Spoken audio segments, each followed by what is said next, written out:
welcome here. My name is Starlight, this is Starlight Alchemy, and today I'm going to talk about detachment. It's a pretty widespread concept and tool these days in these spiritual self-help circles, and I'd like to share my take on it because it's a little bit different than what's usually out there. If someone's not familiar with this concept, detachment as a tool means, it's a little bit self-explanatory, but I'll go into it. It's basically if there's something that we perceive to be just not beneficial to us, whether it's an attachment, an expectation, an event, something we want, something we desire, something that is hurting us. The point is, if we determine something that it's not serving us and we detach ourselves from it. That is generally how most people relate to this or understand this. In a little bit different way, it can also be like getting a broader perspective. So like detaching from a focused in approach to like gain just more awareness and consider more things, not be so zoomed into one feeling, one perspective and such. Well, the latter form I explained is depending on the timing of when we use it, it's more beneficial. Basically what I want to share about it, which I'll go a little bit more in depth, is that the way we use detachment usually is pretty destructive, and it's actually against the feminine, it's actually against healing, it's actually against love, if we like to think in these terms of love and separation, good and evil, darkness and light. Many people in this community like to refer to what's going on out there as a war between the light and darkness, or love and fear, or love and hate, although fear is a more accurate comparison, like to love. It's more on the opposite side of it, but I'm just saying fear and hate as well because some people might be more familiar with that, like comparing hate against love.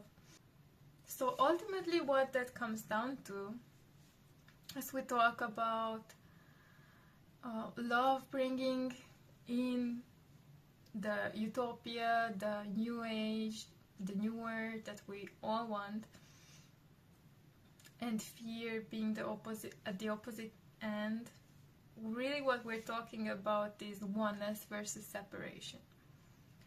And detachment is a tool that is on the side of separation,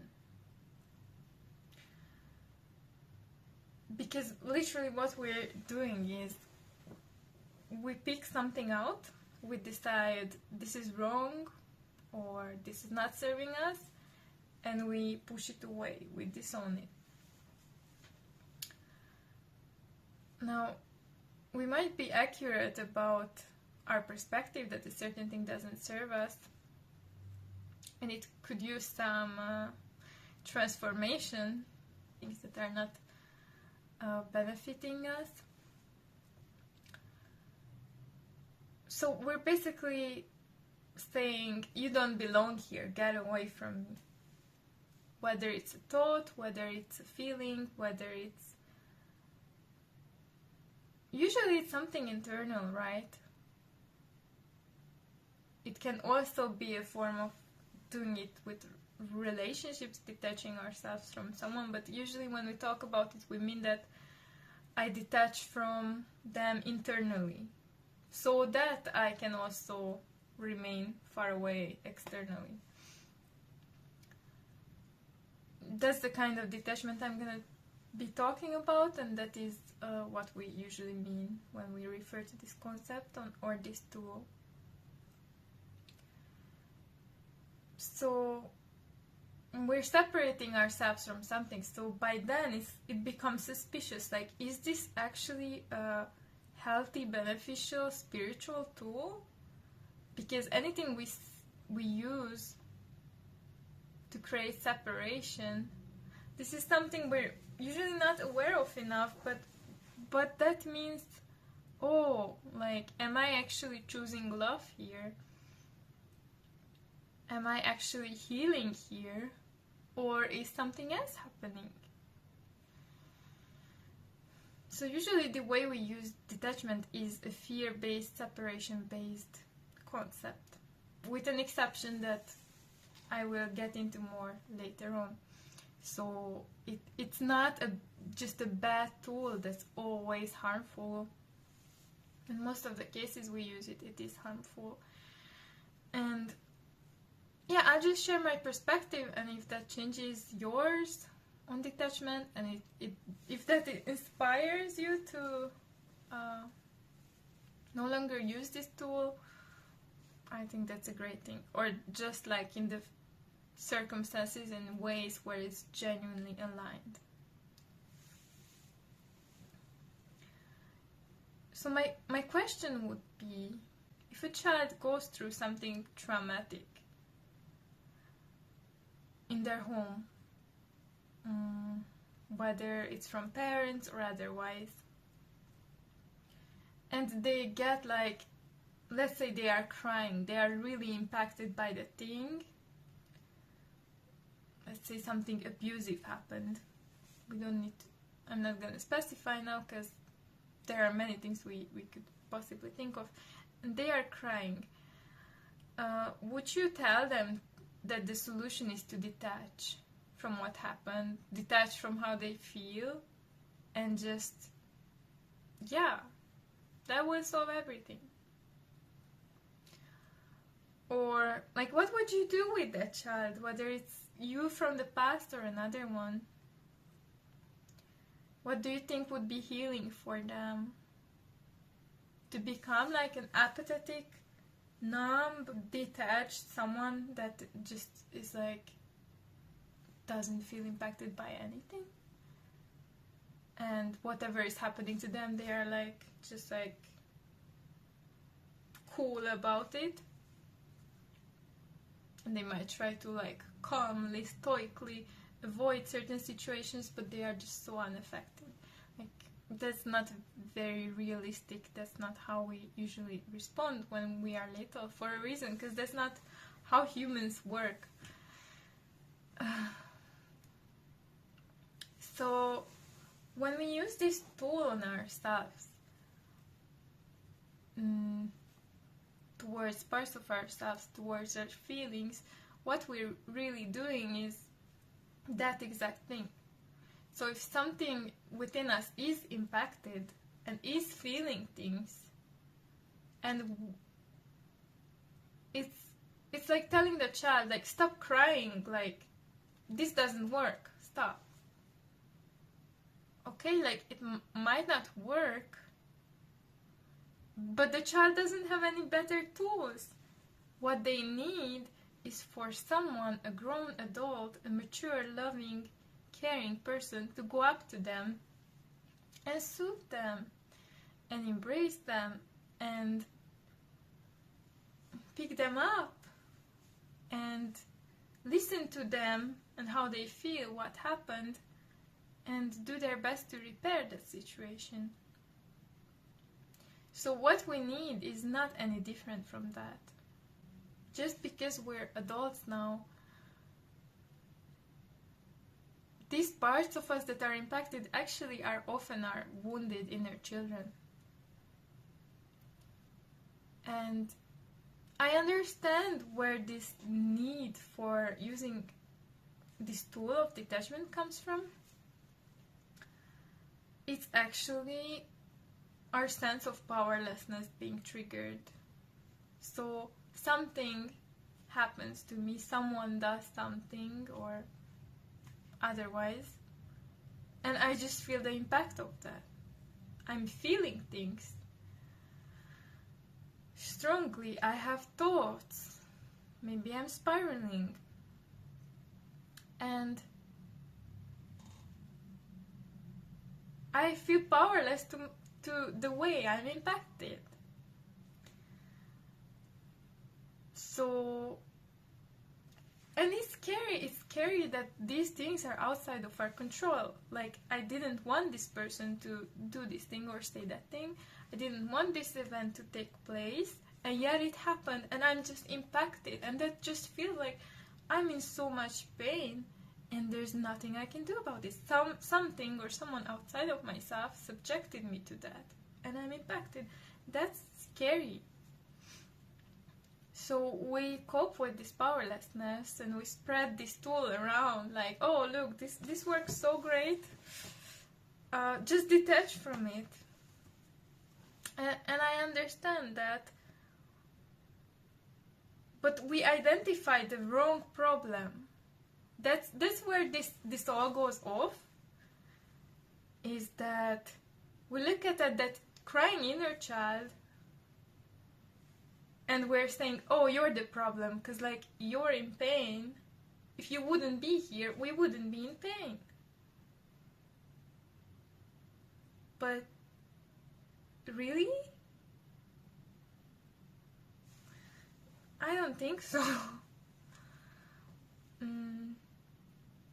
But this is, an attempt to regain power, because once again, we feel out of control of the external stuff, and we feel like we have a little bit more control maybe over the internal stuff. So I can't do anything about the fact that, let's say, someone cheated on me, but I can at least try to just detach from my feelings that caused betrayal, sadness, disappointment, anger, all kinds of things that can bring about. I can be like, no, I'm not impacted. But it's not the reality, because we're not robots. So what we actually need to do is what you would need to do with a little kid who's crying, who's been hurt. This is where we recognize something needs to be done about this. I don't want to just be stuck in this. That's true. But that little kid doesn't need an adult to come up to them and tell them that, hey, like, stop feeling this way. This is, like, not good. This is wrong. You should be unimpacted. Go disappear to this room. I'll lock you in the basement. Like, that's abuse. That's crazy.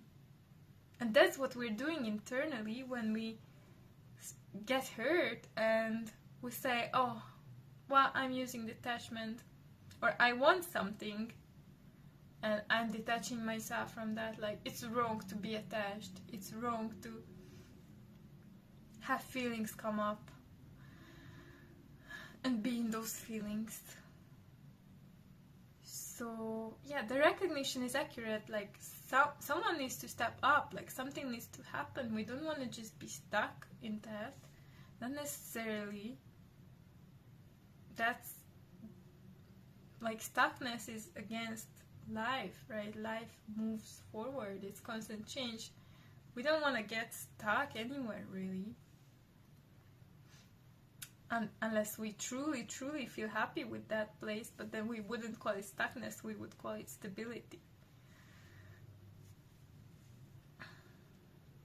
And it's the same thing internally. What is needed is, yes, for an adult to step up, for us to recognize, oh, like, I feel so hurt, where I feel so anxious or I feel so concerned, worried, I'm afraid, I feel heartbroken, all of these things. And we need to be the adult who steps up and holds that. So I'm no longer stuck in it. In a way, this is the healthy method of detachment. There is a little bit of that use because I'm not stuck inside it. I expand past it and I can hold it and I can take care of it. And that's where we need to gentle parent ourselves, pretty much, basically. So every time we choose detachment is actually re-traumatizing us. And this is why I mentioned that this tool is actually a shadow masculine tool when it's used out of alignment or in ways that are it is harsh, it is abusive, it is oppressive, it is oppressing the parts of us, and it's like incredibly damaging because those parts, like feelings, always have a message. They need to be listened to, they need to be heard, and this is the opposite that's being done to them. We're making them the problem for being hurt instead of making it, like, recognizing the real problem that, oh, people are acting this way. Oh, like, abundance isn't flowing in the world. And it's rightful to feel hurt by that or feel impacted by that. It doesn't mean that we have to feel that way all the time if we, as the adults, start caretaking ourselves and our parts and our feelings. And this is something that can be absolutely learned, and it feels way, way, way more empowering and actually healing compared to detachment. So it is anti-feminine because it is detaching from feelings, like the feminine flows, the feminine feels, the feminine needs safety and softness, and this is the opposite of that. You know, if you think about it, every harmful person is detached. Like, that's a sign that this is not a healing, human-friendly way to live. Like, your hurts, your wounds are there in the first place. Most of them happened because a person was detached from your pain, your perspective, how things impact you. And they were willing to do things and say things that harmed you. And they themselves, due to their own detachment that they chose into consciously or not, usually not, that's what enabled it. Connection and embracing is the antidote to this. When you choose into detachment, you're actually re-traumatizing yourself and you're supporting the current system, the current, well, you're supporting patriarchy, interestingly enough, like, because each person, the more people choose an embracing, loving approach to themselves and others, that is what gets reflected, right? Basically, the external and the internal are a reflection of each other. And all of us has these systems in place within. And a lot of them are based in detachment, actually. So that's being mirrored back. Like, we as women tend to, because of the world that was built by men for men, and it's actually, you know, just damaging everyone involved pretty much. But the feminine has no place in that, has no safety.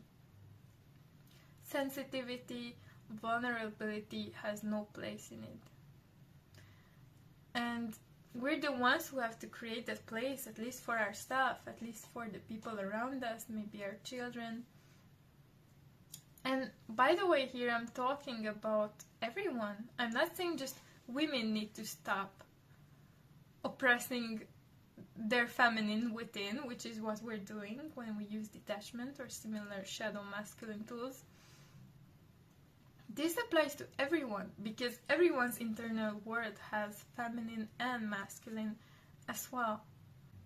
If we're willing to reject and abandon and disown a part of ourselves that is already hurting, then what kind of system are we propagating, internally as well as externally? The thing is that the things we are willing to do to ourselves, we are willing to do to others, in ways that we usually don't even notice, because what's going on inside becomes our norm, and then we treat other people that way too. So we hold them to expectations. Maybe I'm like one of those girlies who's like so much into detachment, and that's how I cope with life. And then someone close to me opens up about their pain, and then I just tell them, well, just detach from it. Like, why are you impacted? Like,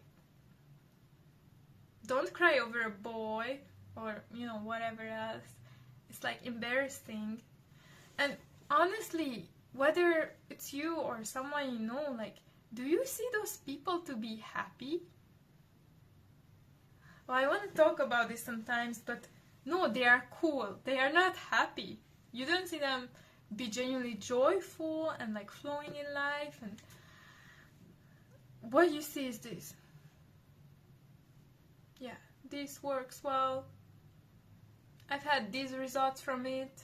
It's like they are detached from their own emotions, and it's just not healthy. It's just not healing. There's no judgment. You know, on this channel, I'm not doing or saying anything to shame anyone, to judge anyone. I just want us to know better so that we can choose better.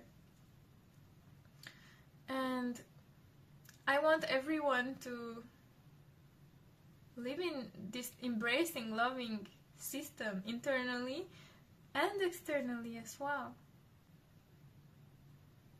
So if you're afraid of being powerless to the ways you're impacted by things, to harm being done to you, that makes sense.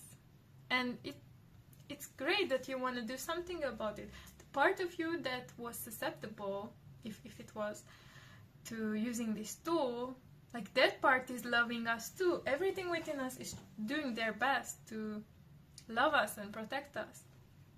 And it makes sense. They perceive that like this is the way to not be powerless. Like they're gonna pursue it. Great. And I just wanna lay out the reality so that we understand better that this is actually doing more damage than good. Like we might feel like in the moment it makes things easier, but it's just, okay, just imagine a little baby, a newborn baby crying in their crib. So they are just crying.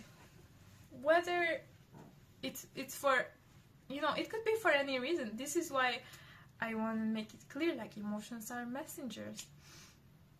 They could be crying for several reasons, just like we could have an emotion for several reasons. The cry itself is a message. Like, hey, something's wrong. You come to them, you determine like what they are missing, what they need, and you give it to them. They get soothed, and then they sleep peacefully for the rest of the night, or until another need arises. So it doesn't mean like if you go up to the newborn, it's just gonna cry forever. Like I'm gonna be just stuck with that. No, if you actually do what's required, which is, you know, you need to process your emotions, you need to embrace yourself. We can get into practicalities maybe another time. This time I'm more just talking about the ideas and concepts. But when you take care of their need, they calm down. It doesn't mean that someone's gonna cry around you all day, every day, and because that's not who they are and not how they work. They don't want to cry either. Whatever part is hurting you, they don't want to be hurting, but they need to be listened to. They need some kind of need. They have to be met so that they can calm down. They need you, actually. Well, we also need other people, but ultimately it's really, really beneficial to develop the ability to hold ourselves and contain ourselves and soothe ourselves, because we actually can, unlike children. And yeah, like, would you rather, like, okay, you have a problem, you determine the problem is the crying newborn. That's actually already a distortion, because no, the crying isn't the problem, the crying is the symptom. This is what we also dismiss. But let's say I feel distressed by the crying newborn. What is the best way to deal with that? To run away to the furthest room possible, detach from them, and hope that they stop eventually, or at least that I don't hear it. Like, I'm far away at the other side of the house and I don't hear it, so everything's good. Like, that's delusional and so damaging. Or if I actually care about it, like, it's my newborn, it's my parts, these are my feelings. If I actually care about myself, then that's not what I do. If I care about this baby, I go up to them, I pick them up, and I look at them. Maybe they just needed to be held a little bit. Maybe they just needed to be reassured that they are not alone. Maybe they needed to be nourished. Maybe they needed, some discomfort to go away. And when that's done, they calm down. And most likely they fall back asleep pretty fast. So that's a healthy way to deal with it, right? There's no damage done, there's actually problem resolution, there's care. This is a loving internal system. The other one is based in separation, and it's just crazy we would do that to children or ourselves. So, yeah. This is what I have to share on that. Oh, and by the way, additionally, what's worth mentioning is that in our personal lives, we experience a reflection of what our internal world as well. So if I'm using my detachment to cope with life and events that take place and relationships or lack thereof, basically I'm teaching myself, like, I'm probably not the first one. Like, if I'm even susceptible to this was already done to me when I was little. Because emotionally healthy people who have the ability to process their emotions and they don't get stuck in them, they don't have the need to use this tool. But what tends to happen is that how we treat ourselves gets reflected. And if I'm treating myself, my message to myself and my part, my vulnerability is that my feelings don't matter. They should be just shoved away. I'm gonna be a match to people who also mirror and treat me like my feelings don't matter. How things impact you don't matter. Just shut up about it. isn't that crazy? We would do that to ourselves, and yeah, that's not what we want either. And it also makes us blind to people like that, and then we're surprised, oh, they became hurtful. When if I love myself and I treat myself lovingly internally, I notice like right away how someone approaches me. Like throughout interactions, I recognize, oh, this person doesn't care about my feelings. Like we cannot have a safe, enjoyable relationship if we don't mutually care about each other's feelings and our own as well. So I'm not gonna let them close to me. I'm gonna choose someone else to be close with. But if I treat myself this way, I accept the same treatment from others. And then I need to wait for some bigger event, bigger form of mistreatment that slaps me in the face and gives me a wake-up call like, oh, do you want to be treated that way? So I don't recommend it because it's just so damaging. And what I wanted to say about when it is healthy and when it's beneficial is when it's not used for avoidance, it's not used for separation, it's not used for pushing away. All that stuff is separation consciousness, is against the kind of world we want to live in and the kind of relationship we want to have with ourselves and each other. So the form of it that is healthy and beneficial is when we embrace things and we grow beyond them. So it's like, oh, I'm holding you, this part of me, like I care. And usually it's not supportive of ourselves to do like right away, like to bypass anything. Like first we zoom in, take care of the little one. Let's say I like this baby example. Let's say I have more things to do, right? So my newborn is crying and I have a bunch of other things to do. So if I bypass that, or I even just like act like, okay, I'll be with you for a second and then stop crying already, like I have more stuff to do, then that's not gonna suit them. They're still gonna be distressed because you don't actually care. You just try to do the right thing so that they will stop. Like, they can tell. I'm sure you could in that situation too. When someone just like, there you go, just like, I'll do what you need or what you require of me so you'll stop, or so that, you know, I get what I want. Like, we don't actually want that. That's not genuine. So it's not gonna work. It's not gonna actually meet the need. And also to just bypass the newborn crying and be like, yeah, I'll get to them after this and this and this and this thing, also doesn't work. They are only gonna get more and more into despair, as they should. They are not supposed to be alone with all those feelings and whatever unmet needs. Like, we are responsible to take care of them. So yeah, it's good to hold that big picture. Like, I zoom in, I take care of them, and I don't stay stuck there forever. I'm not like, okay, this newborn is the only thing that matters in life.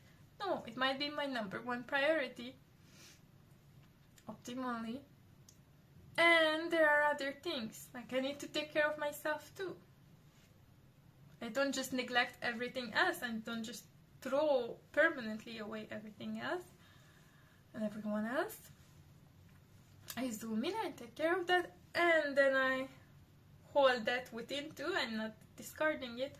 I look at the whole picture. I look at other things. This is just an example.